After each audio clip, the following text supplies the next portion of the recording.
and welcome to yet another episode of the in-depth series. The 17th Pravasi Bhartiya Diwas is being observed today in India. What is the significance and history of this day? Other than that, what is the significance of Indian diaspora, the presence of Indian diaspora in the world? We are going to discuss all of it. Let us move ahead and look at these many topics that we are going to discuss.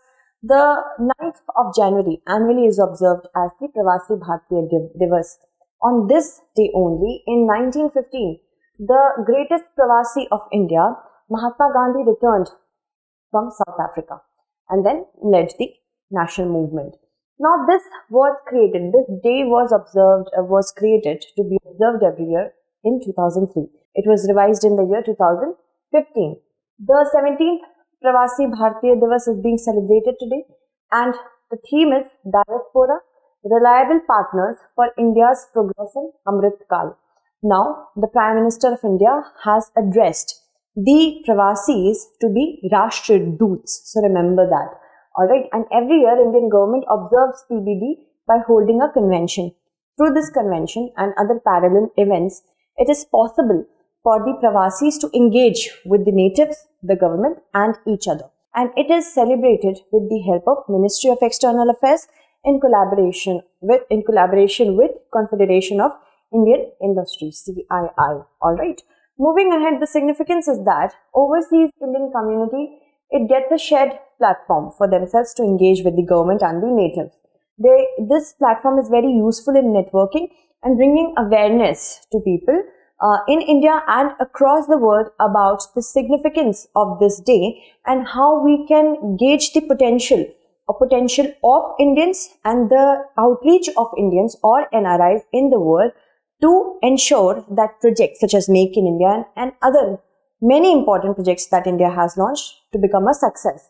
It will also enable them to share their experiences in various fields that will bring innovations in India. One of the highlights that is of the Pravasi Bhartiya Diwas is the award, the Pravasi Bhartiya Saman award, which is given to NRIs and people of Indian origin.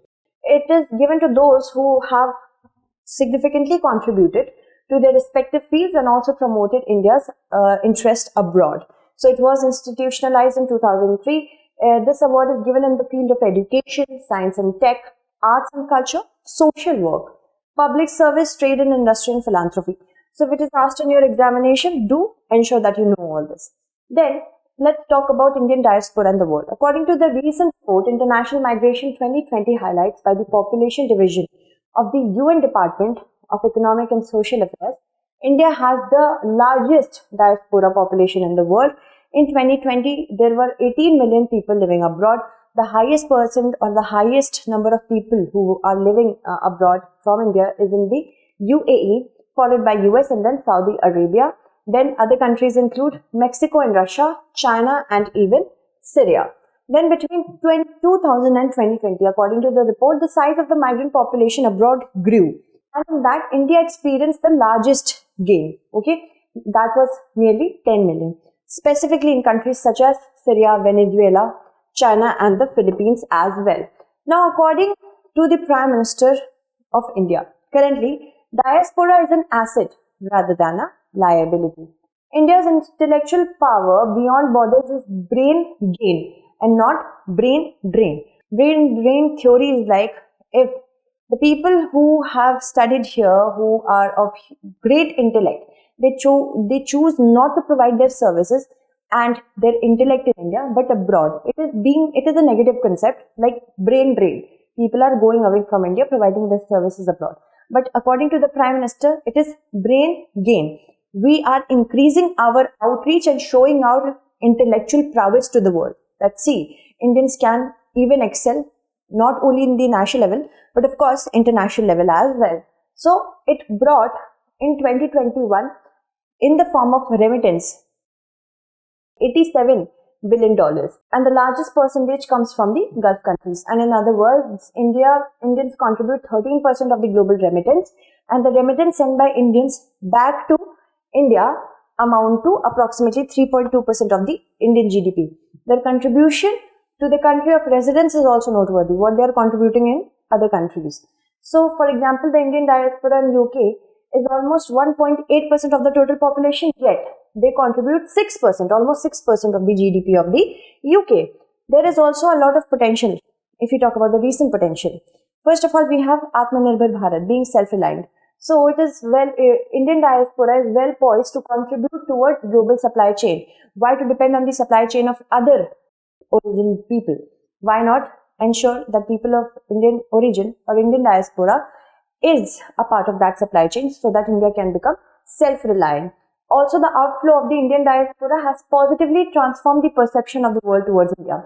The way Sundar Pichai, Satya Nadella, Indra Nooyi, Vinod Khosa, Deepak Chopra, even Rishi Sunak, although he is a UK citizen, but of course his origins come back to India. We can trace his origins to India. So people like this, what do? They ensure that India is put on the map correctly by giving their services to the world for the betterment of the world, and hence India grows. The Make in India project, Indian diaspora here can be facilitated to contribute to the Indian development story by increasing outreach of this Indian community to other people as well who might be interested in investing in India, but because they are not very familiar with India, NRIs or PIOs through this convention of Pravasi Bhartiya Diwas can ensure that they are giving the right information to people outside so that investment can also come back to India. Okay. And there are also other initiatives that have been undertaken by the government. The rules and regulations have significantly improved India's ranking in the ease of doing business from 130 to 66 in 2020. Also, the Indian government, in order to ensure that not a lot of regulation and rules are there for the PIOs and OCI, the merger of the card has happened. And along with this, the government has accorded many advantages to overseas citizens of India card by including them in the definition of Indian management control so that they can invest in other critical projects as well. Also, there is an awareness generation portal like Global Pravasi Rishta portal to provide an instrument for them to connect and people of Indian origin to connect with the Indian government and the people again, other natives again. Now, this is all for today. I will make it possible for you to answer the next question, which will be based on today's episode in the comment segment. Let me take the names of those who have answered my last question correctly. C was the correct answer. Rupal, Puneet, Shirley, and Vaishnavi, Donald D'Souza, Aaron Raj, 𝐾𝐻𝐿 𝐏𝐫𝐞𝐥𝐢𝐬, Abel, then Shanti, Fardeen, Simi, Rutik, Simran, Navneet, Ajay, Akhil, Gopal, Keshika, Pooja, Anju, Priyanka, Barun, Ramveer. You all have answered it correctly. Very good. Other than that, Shubham has answered it correctly. Also, Anita has answered it correctly. Tushita, then Anuj, also GHSS, Pallavi, Heart and Millu, Mukesh, Akanshan, Sagarika. So, all the best for the next question. That's it. Thank you so much for watching.